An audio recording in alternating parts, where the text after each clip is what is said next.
Ladies and gentlemen of the board, I believe it is time for a very informative Come to Jesus meeting.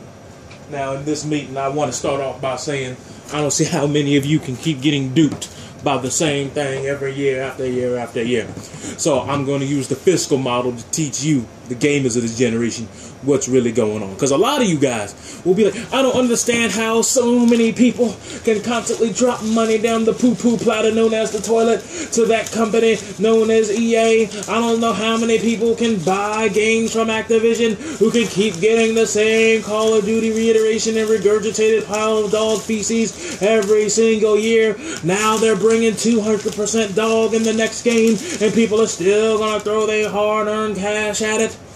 And you know, it's funny to me.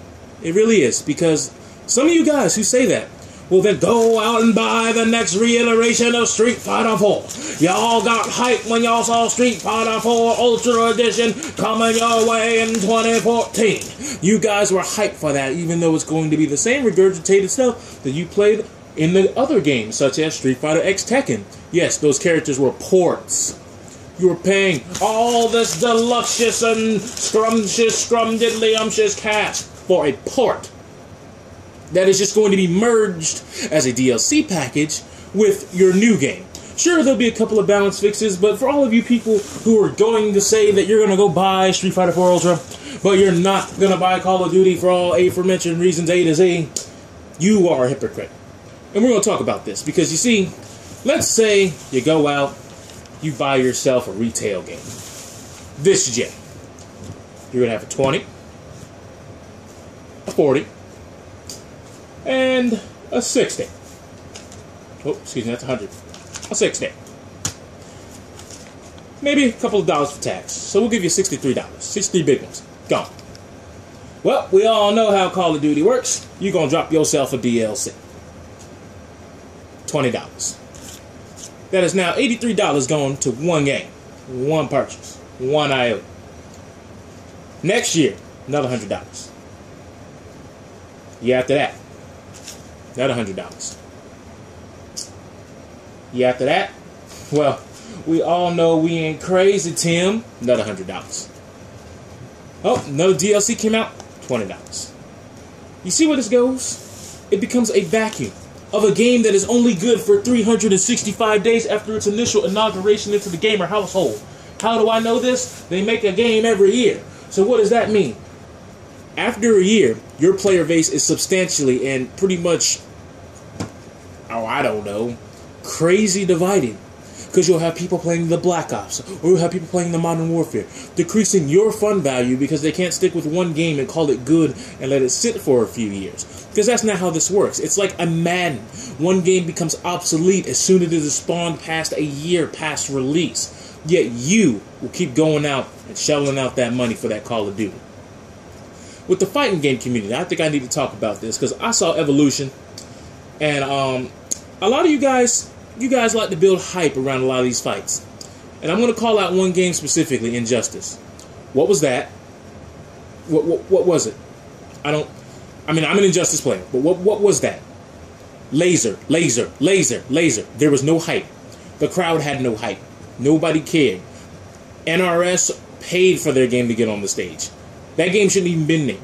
I'm not saying the game was trash, but from what I saw, if I had to make my judgments on quote-unquote high-level play, the game was trash. The game was boring.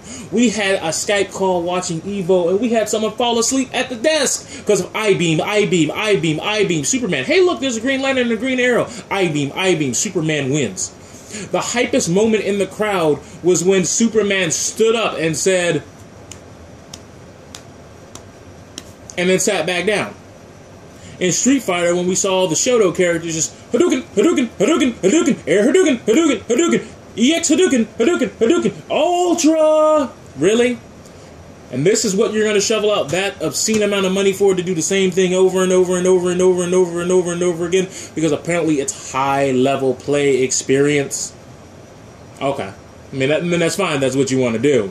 I'm just saying, if you bought regular Street Fighter 4, $60. Going back to the money figure.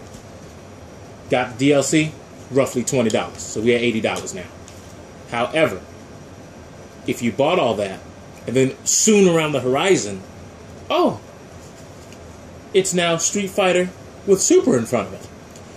Well, if you bought the disc, which a lot of people did, $40.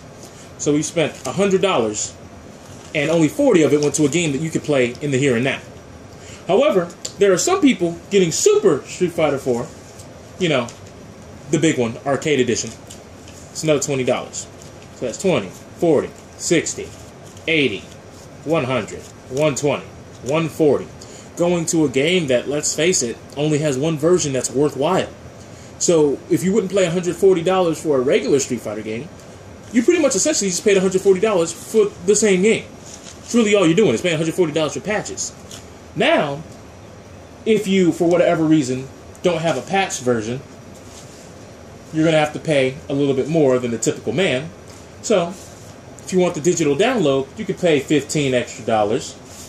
And I think I ran out of 20s. It's a doggone shame. So we'll just use this 100 as a 20. So we're going to back out. And as I said, 140 for Super Street Fighter 4 Arcade Edition. Now what you're telling me is, with that 140, you're going to drop another 20.